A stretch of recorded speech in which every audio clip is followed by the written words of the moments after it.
Défenseuse des enfants, c'est une mission qui lui a été confiée par le ministre Xavier Bertrand. Ce qui pourrait devenir une loi a, semble-t-il, le don d'agacer les associations de défense des droits des pères, notamment. C'est ce dont nous parlons ce soir dans Voix publique en compagnie de Philippe Lefebvre, qui est président de l'association SOS Papa pour le département de la Somme. Bonsoir, monsieur. Qu'est-ce qui vous inquiète dans le fait qu'existe un jour un statut de beaux-parents ? Ce qui nous inquiète, c'est que déjà au quotidien, on le vit plus ou moins, ce serait officialisé par une loi, parce qu'on se rend compte que bien souvent, tous les 15 jours, dans les conflits, les papas ont des difficultés pour faire exercer leur droit de visite. Au lieu de renforcer la coparentalité, c'est-à-dire de garder un minimum de contact, c'est-à-dire un week-end sur 2, je pense qu'on va être mis plus à l'écart, on va être méprisé, en fait. Et ça, c'est inacceptable pour l'enfant parce qu'on va avoir une souffrance supplémentaire au niveau de l'enfant qui aura peut-être des difficultés pour trouver ses vrais repères. Et on va encore écarter le parent légitime. Oui, et puis il est évident que ça touche évidemment plus souvent les pères parce qu'ils sont bien souvent tenus, on ne leur donne pas la garde des enfants en général. Hein. Les chiffres, notamment dans la Somme et pour la région Picardie, oui, c'est assez différent. Même au niveau, je dirais, national, on reste à des chiffres de 85% pour la résidence principale, donc pour le parent gardien, pour la maman, 12% pour la résidence alternée, moitié-moitié, et 3% pour le papa. Et quel est le problème? Comment ça se fait que ça se passe comme ça? Je pense qu'on vit malheureusement de façon archaïque. Je prends souvent un exemple. À l'heure actuelle, on roule en TGV. Je crois que la justice familiale française roule en carriole. On est dans une période encore féodale au niveau de la famille. C'est inacceptable parce que l'enfant, d'abord, a besoin des deux parents. Concrètement, qu'est-ce qui fait que les juges ne donnent pas la garde des enfants au père? Comment vous expliquez ça, vous?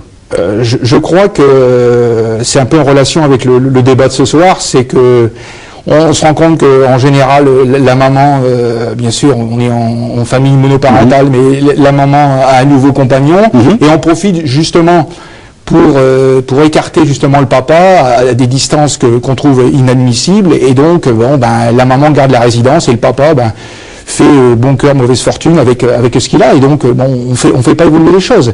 Et je crois que il faut absolument qu'on... Vous soyez quoi, vigilant, parce que vous sent monter quand même par ce oui, tout à fait, le statut de beaux-parents. Écoutez, dans la vie de tous les jours, qu'il y ait un droit de regard, je veux bien. Mais j'avais encore un papa cet après-midi qui était très en colère parce qu'il a eu ses droits bafoués au niveau de l'autorité parentale conjointe au niveau scolaire. Ça veut dire que moi je rencontre des papas qui tous les 15 jours ont du mal à avoir les résultats scolaires, voire les cartables, et il y aurait un beau-père ou un compagnon ou je ne sais quoi qui aurait droit de regard tous les soirs sur les devoirs, alors que le père légitime se bat au quotidien pour avoir les résultats de son enfant et un lien. C'est inacceptable. Dans les faits, on aurait quand même envie de penser que le beau-père en question serait plutôt intéressant de voir qu'il s'intéresse à l'enfant. Qu'il ait un droit de regard, je veux bien. Moi, ce qui nous choque au niveau de l'association, c'est ce problème de statut. Le vrai statut, c'est les parents de sang, les parents légitimes. Et on se rend compte qu'il n'y a pas d'application des jugements, même tous les 15 jours. Et ça, c'est inacceptable. Bien, quand il y a séparation, en tout cas, vous en conviendrez, les juges des affaires familiales doivent prendre des décisions quand même très importantes pour la vie des parents et des enfants. Vos réactions à ce propos, c'est dans Voix publique et c'est évidemment vous qui le dites. Normalement, on a plus la mère que le père.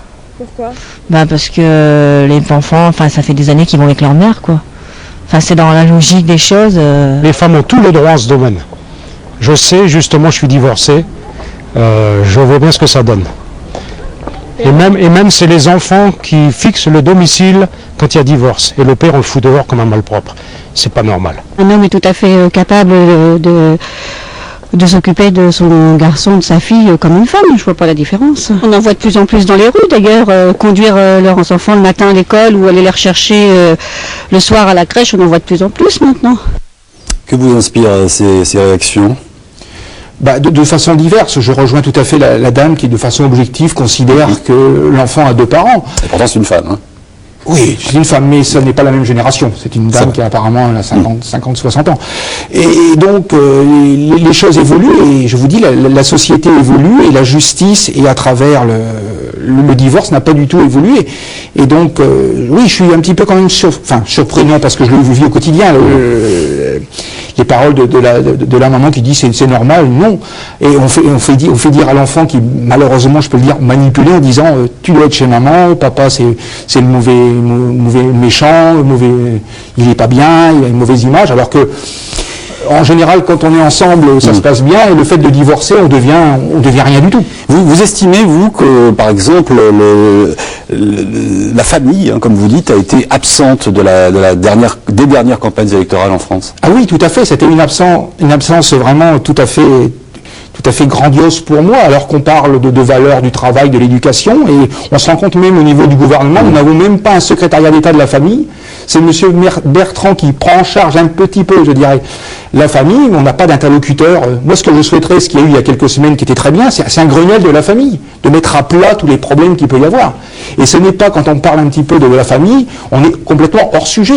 Et Mme Versini, qui, soi-disant, défend les enfants, je pense qu'elle les défend complètement à l'envers. Une nouvelle série de réactions, si vous voulez bien, toujours recueillies par Laure Mignalet. C'est souvent la mère qui garde les enfants. Et c'est bien dommage parce que il y a des associations pour les pères pour ça, pour pouvoir garder les. Je suis le cas, moi mon père a voulu me garder, il n'a pas pu. Et il y a eu un gros divorce, 10 ans de divorce pour arriver à parce que ma mère gagne presque tout. Je pense que les femmes sont plus privilégiées, parce que sont les mamans, on a plus tendance à accorder la garde aux mamans qu'aux papas. Et pourquoi selon vous? Je sais pas, question de mœurs, question de culture. Je pense qu'un enfant a besoin de son père de toute façon pour s'épanouir, il a besoin de la présence de son père, oui, ça on peut pas l'escamoter. Ouais, moi je pense que le mieux c'est une garde alternée au choix. Une garde alternée, s'arranger entre les parties sans qu'entre guillemets la justice intervienne, quoi. Je pense que justement en étant adulte, on peut être responsable et comme ça chacun pour l'équilibre de l'enfant peut s'occuper de lui. Et on pourrait imaginer que la garde alternée ça se fait de plus en plus et en fait pas tant que ça. Hein. Non, on est actuellement dans des chiffres de 10 à 12%. Alors, pourquoi ça n'évolue pas plus? J'en reviens à la même chose. On fait tout pour écarter le père, donc par la distance. Nous, ce qu'on demande, c'est d'éradiquer les distances qui sont insupportables pour le parent non gardien, 800, 900, voire plus. Et donc, pour qu'il y ait résidence alternée, il faut qu'il y ait une distance. Vous dites on fait tout pour écarter le père. Excusez-moi, mais on vit dans une société encore un petit peu matriarcale déguisée. On ne veut pas l'avouer, que ça soit en termes judiciaires. Les JAF, les juges d'affaires familiales, en général, ils sont là pour l'intérêt de l'enfant, pour préserver l'intérêt de l'enfant. Théoriquement. Et on ne peut pas, en disant je défends l'intérêt d'un enfant, l'écarter de son père, c'est pas possible. Écoutez, là, je suis en contact régulier avec des travailleurs sociaux. Tous les 15 jours, ils font un travail, je me permets de le dire, un travail remarquable, dans des structures que je disais tout à l'heure, féodales. Le papa qui, pour des raisons de jugement, ne peut pas avoir ses enfants un week-end sur deux, les voit dans une salle sans intimité, 1 heure ou 2 heures tous les 15 jours. C'est inacceptable. Comment fait-on pour venir vers vous, si on a besoin de vous, l'association? Il suffit de me contacter sur le numéro. Oui. Donc vous avez également un site Alors on a un site internet au niveau national. Ouais. Et on peut nous contacter sur Paris au niveau national et après on est... Ouais. Et vous avez également là le magazine de l'association SOS Papa. Je vais qui paraît tous les trimestres. Qui paraît effectivement tous les trimestres. Plus haut, me dit-on? Alors plus haut, voilà, je ne sais pas si c'est mieux comme ça. On le voit. Merci en régie. Bien, alors donc pour vous contacter, Internet, le site, le numéro de téléphone de SOS Papa, c'est possible? Oui, vous pouvez le donner? Bien sûr. Vous pouvez le donner? Bien sûr. Alors 06 81 28 54 08. J'aurais une petite dernière chose à dire. Nous allons interpeller un député sur Amiens pour qu'il pose justement une question au gouvernement, cette absence chronique de politique familiale cohérente. On a bien compris. Et également on arrive à la fin de l'émission. Merci infiniment.